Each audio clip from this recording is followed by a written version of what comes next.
예, 오늘의 복음 말씀은 빵 5개하고 물고기 2마리로 5,000명의 사람이 배불리 먹은 오병이어의 기적 사건 바로 다음에 이어지는 이야기입니다.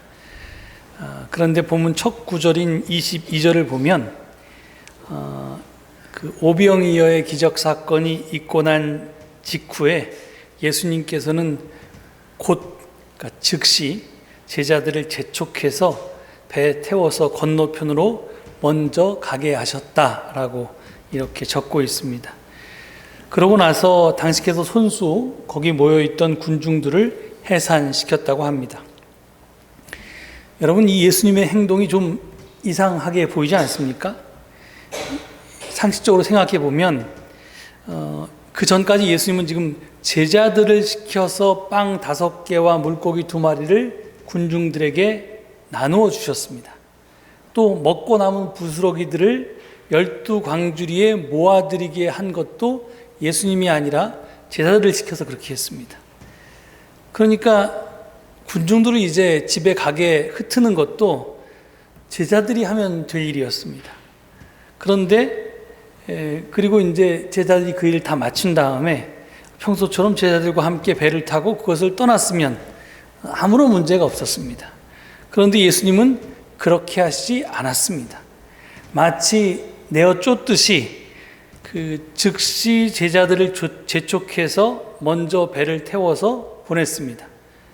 이는 한시라도 빨리 제자들과 군중들을 떼어놓고자 하는 것처럼 그렇게 보입니다. 사실이 그랬는데요. 예수님께서는 제자들과 군중들을 한시라도 빨리 떼어놓고자 하셨습니다. 그 이유가 뭔가? 마태복음은 그 이유에 대해서 침묵하고 있습니다.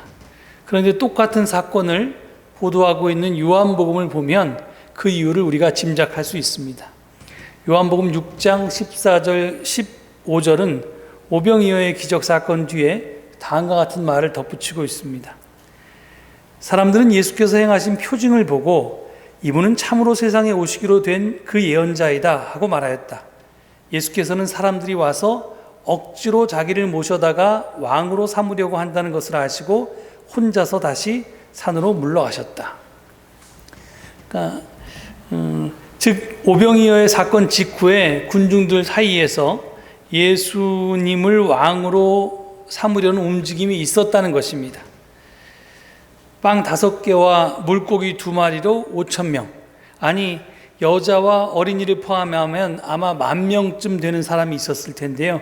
그 많은 사람들을 다 모두 배불리 먹이고도 남은 음식을 12광줄이나 이렇게 거둬들일 만큼 큰 능력의 소유자가 바로 예수님이니까 그런 분이 우리의 왕이 된다면 적어도 먹고 사는 문제는 해결할 수 있지 않겠느냐라는 것들이 저들의 바람이었을 것입니다. 여러분, 만약에 예수님이 왕으로 추대되면 누가 가장 좋을까요? 당연히 제자들 아니겠습니까? 만약 예수님이 유대 나라의 왕이 된다면 저들도 덩달아 출세할 수 있지 않겠습니까? 혹시 출세하지는 못한다고 해도 자신들의 스승이 왕이 된다는 것 자체만으로도 저들에게는 큰 영광이고 자랑이고 긍지가 아니겠습니까? 그러니 제자들은 예수님을 왕으로 삼자는 군중들의 이야기를 듣고 옳았구나 싶어서 저들을 더욱더 충동질했는지도 모릅니다. 그렇소, 당신들 말이 맞소. 저렇게 능력 있는 분이 우리의 왕이 된다면 먹고 사는 문제만 해결되는 것이 아니라 로마 제국의 압제로부터 우리를 해방시키실 것이요, 이렇게 그들을 독려했을지도 모르겠습니다. 아마도 예수님께서는 오병이어의 기적을 체험하고 당신을 왕으로 추대하고자 한 군중들과 또 이런 군중들의 움직임 때문에 흥분한 제자들을 한시라도 빨리 떼어놓고자 하셨던 것 같습니다. 왜 그랬냐면 저들은 예수님께서 일으키신 기적만 보았지, 이적만 보았지 그 이적을 일으킨 예수님 자체를 보지 못했기 때문입니다. 현상만 보았지 본질을 보지 못했기 때문입니다. 그래서 하여튼 예수님은 그렇게 제자들과 군중을 떼어놓으려고 하셨던 것 같습니다.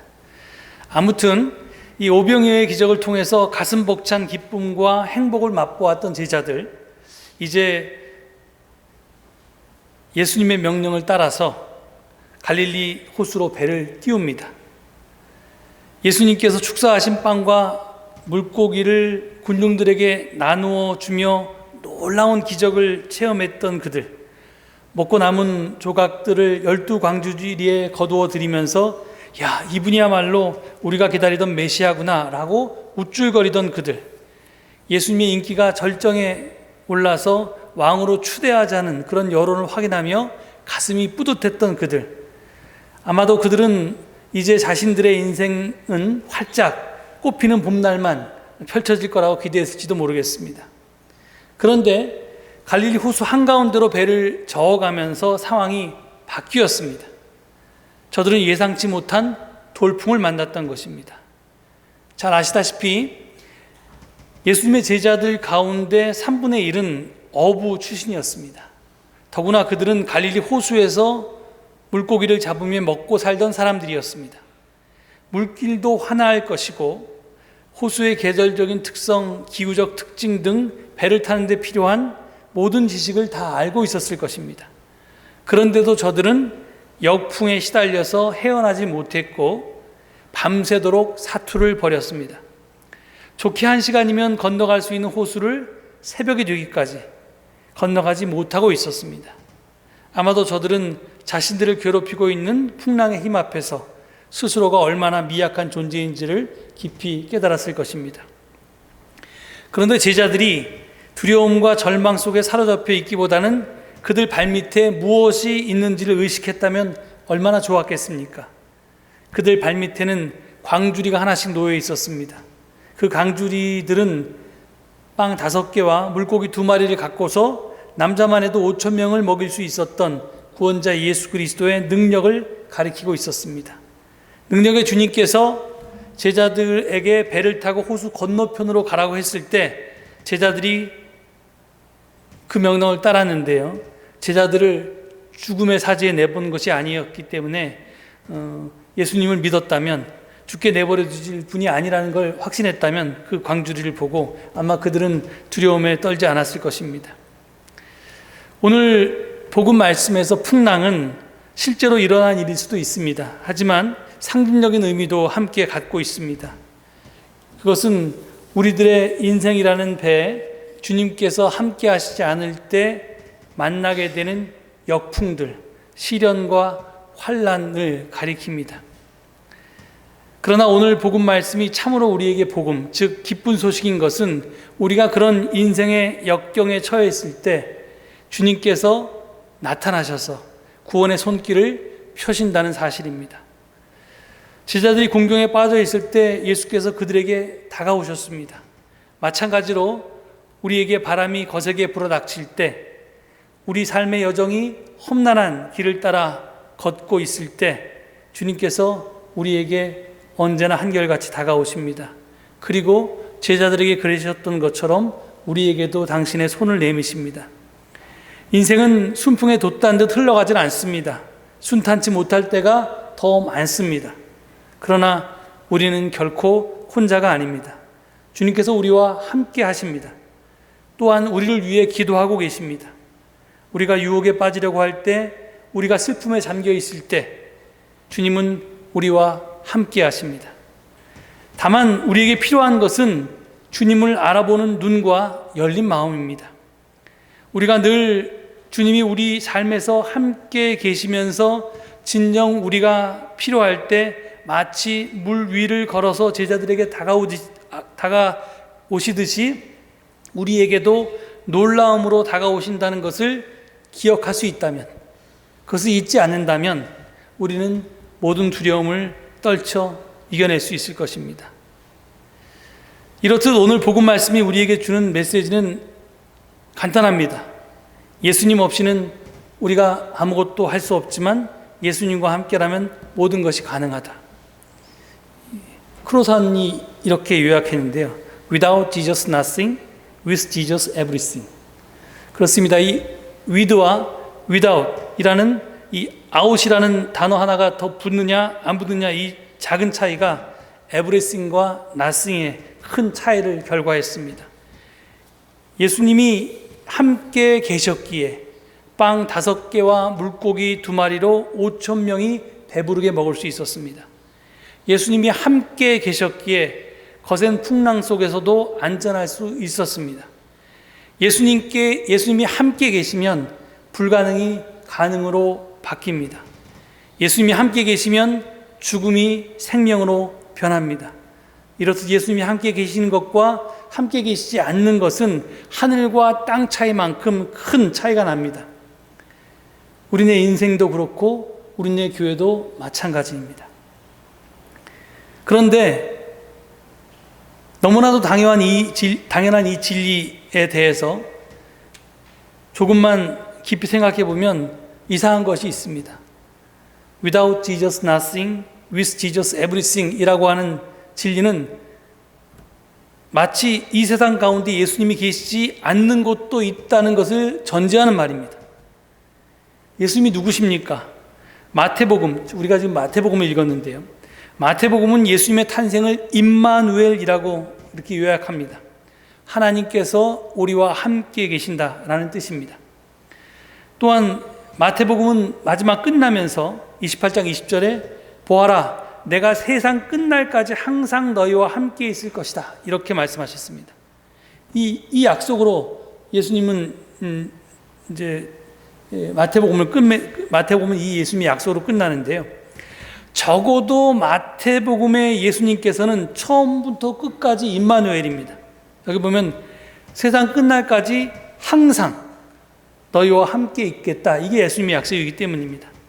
예수님께서는 언제 어디서나 항상 우리와 함께 계십니다. 그런데 어떻게 without Jesus라고 하는 현실이 가능할 수 있겠습니까? 저는 본질적으로 without Jesus라고 하는 현실은 불가능하다고 믿습니다. 하지만 실존적으로 without Jesus라는 현실은 가능하기도 합니다. 그렇게 생각하는 이유는 쉽게 얘기해서 공기 없는 세상은 존재하지도 않고 존재할 수도 없지만 공기가 없는 듯이 살아가는 사람이 있습니다. 공기가 있다는 사실을 전혀 의식하지 못하고 살아가는 삶도 가능합니다. 그런 의미에서 without Jesus는 사실은 불가능한 현실이지만 실존적으로는 마치 예수님 없듯이 살아가는 사람도 있고 예수님이 나와 함께 하신다는 사실을 의식하지 못하고 살아가는 사람도 분명히 있습니다. 저는 이 둘의 차이를 깨우쳐 주기 위해서 오늘 본문에 베드로의 에피소드가 들어갔다고 생각합니다. 사실 오늘의 복음 말씀은 마태복음뿐만이 아니라 마가복음과 요한복음에도 똑같은 내용의 그런 이제 풍랑이 잔잔해진 이야기가 있습니다. 그런데 마가복음과 요한복음에는 없고 마태복음에만 있는 이야기가 있습니다.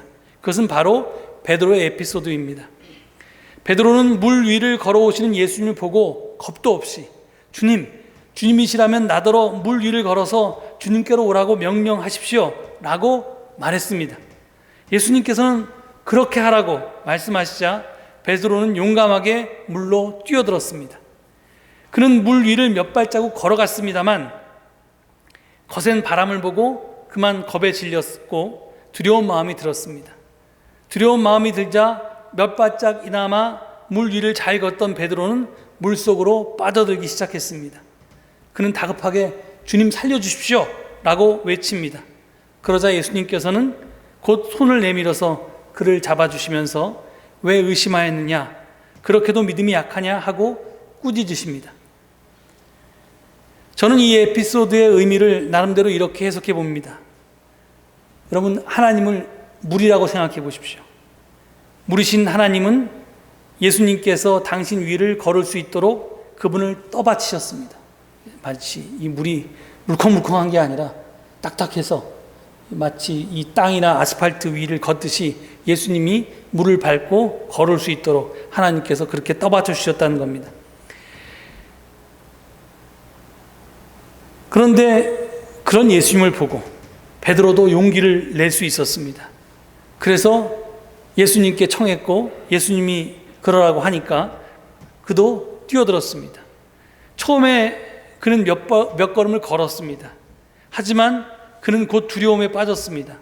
두려움에 빠지게 된 이유는 근본적으로 물을 믿지 못했기 때문입니다. 물은 당연히 물컹물컹해야지 딱딱할 수가 있겠습니까? 이런 생각이 들었겠죠? 과연 이 물이 자기를 떠받쳐 줄까 하는 의심이 생겼습니다. 베드로가 그렇게 의심을 하자 물도 그를 떠받치기를 그치고 놓아버렸습니다. 그는 허우적거리며 살려달라고 외치지 않을 수가 없었습니다. 예수께서 베드로를 책망하신 그 의심과 믿음 없음은 근본적으로 물에 대한 의심과 믿음 없음이었습니다. 너는 지금 하나님 품 안에 있는데 왜 의심하고 두려워하느냐? 물을 믿고 가만히 있으면 떠 있을 텐데 왜 의심하면서 허우적거리느냐? 예수님께서는 베드로에게 지금 이렇게 꾸짖었던 겁니다. 도대체 그냥 맡기면 되는데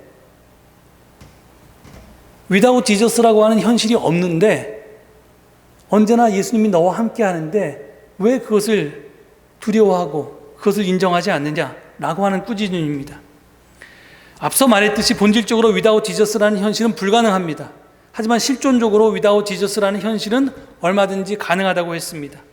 베드로의 에피소드는 바로 이것을 지적하고 있습니다. 베드로는 하나님의 품 안에 있었지만 그것을 믿지 못했습니다. 자기 삶의 본질을 의식하지 못했습니다. 왜? 거센 바람과 험한 풍랑에 자기 마음을 빼앗겨 버렸기 때문입니다. 작은 문제 때문에, 그 인생의 문제 때문에 그 문제 뒤에 계신 하나님의 존재를 잊어버리고 말았던 것입니다. 현상 때문에 본질을 놓쳐버렸던 것입니다. 이런 베드로의 모습에서 우리는 나의 모습을 발견하게 됩니다. 주님은 언제 어디서나 한결같이 나와 함께 계시건만 그런 주님을 의식하지 못하고 마치 주님이 함께 계시지 않은 것처럼 행동하며 살아갑니다.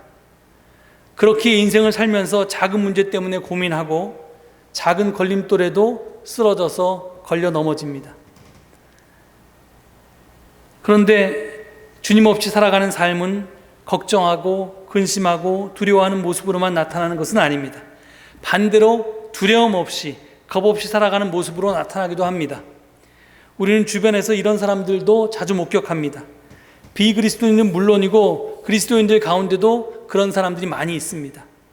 하늘 무서운 줄 모르고 살아가는 사람들, 마치 하나님이 계시지 않은 듯이 자기 멋대로 살아가는 사람들이 바로 그런 사람들입니다. 아무 것이나 두려워하는 사람들이나 아무 것에도 두려워하지 않는 사람들은 비록 겉모습은 달라 보여도 사실 속모습은 똑같습니다. 본질적으로 모두 주님 없이, 하나님 없이 살아가는 사람들이기 때문입니다. 저는 기독교의 영성이 다른 어떤 것으로 생각하지 않습니다. 기독교의 영성은요, 주님이 나와 함께 하신다는 사실을 마음을 다해서 의식하고 그리고 나아가서 그것을 의도하면서 사는 것입니다.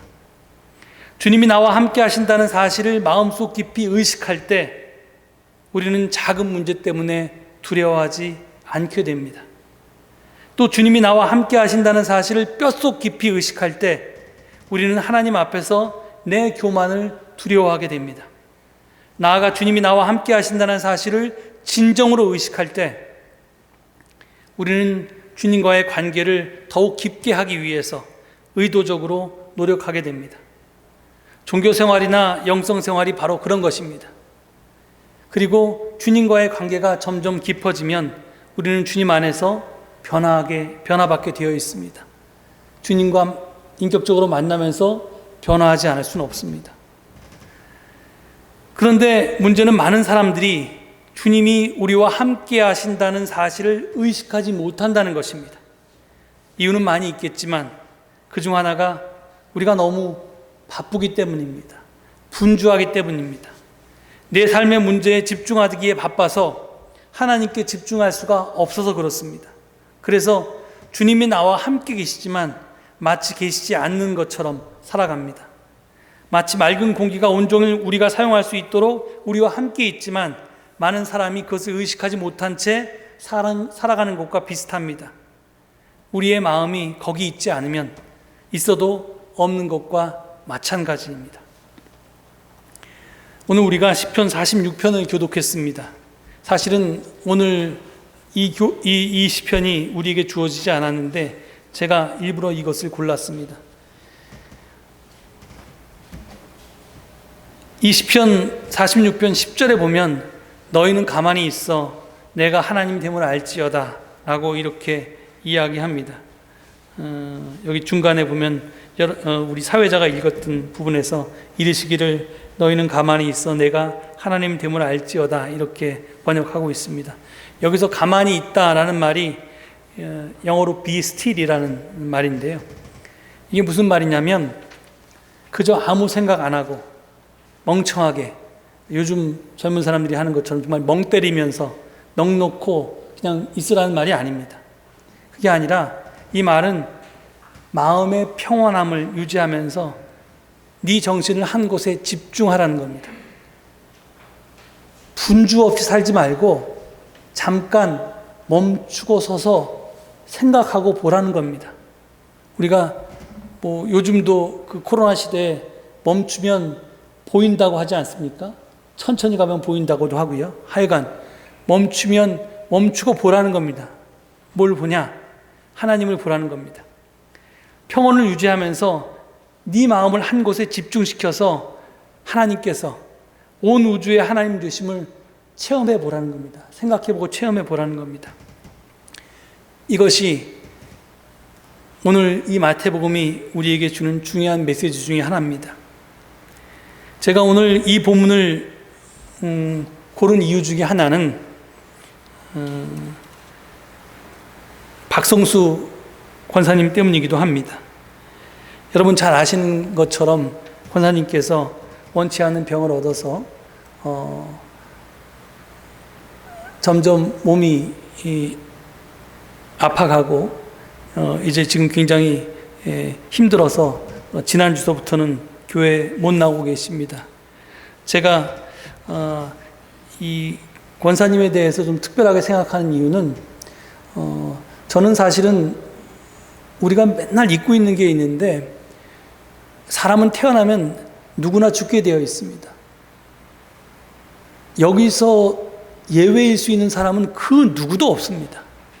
그런데 놀라운 것은 사람들은 그 죽음의 문제를 자기의 문제로 생각하지 않고 살아간다는 겁니다. 제가 그래서 처음에 이 서울제일교회에 왔을 때 명지병원에서 수많은 사람들에게 했던 이 죽음에 대한 교육, 호스피스 교육에 대해서 여러분들께 강의했던 것이 있는데 먼 전생의 기억처럼 여러분들 혹시 잊으신 건 아닌지 모르겠습니다.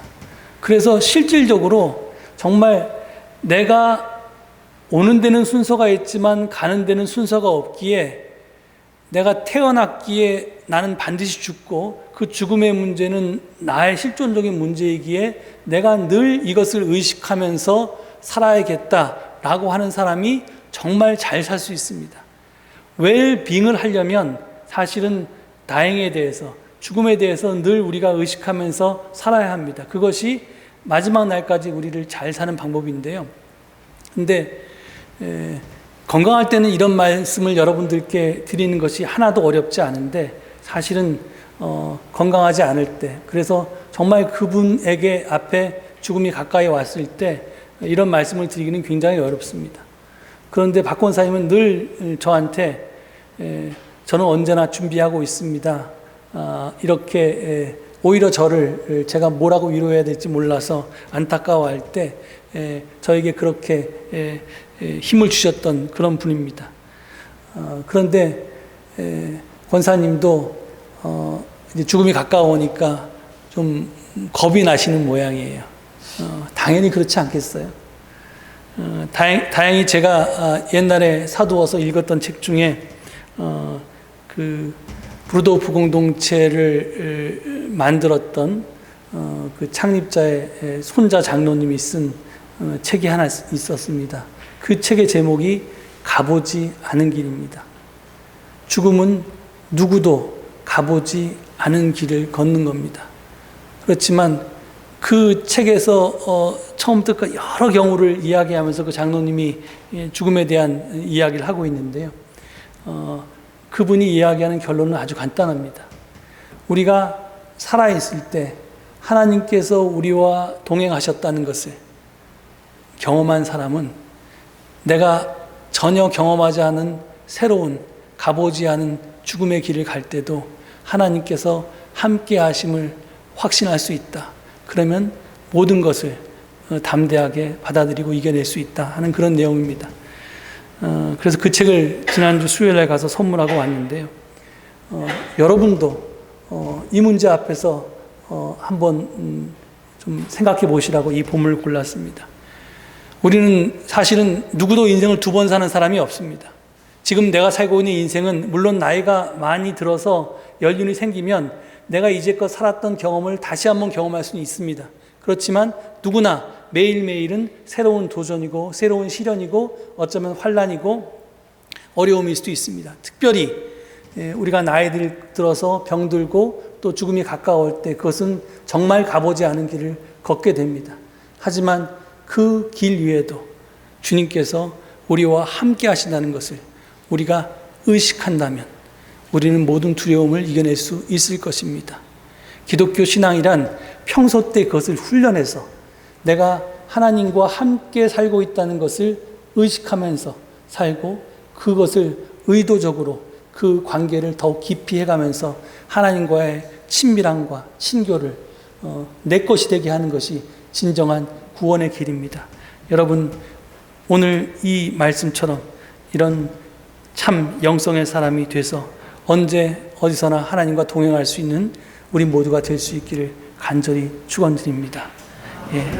말씀 생각하시면서 묵상하시겠습니다.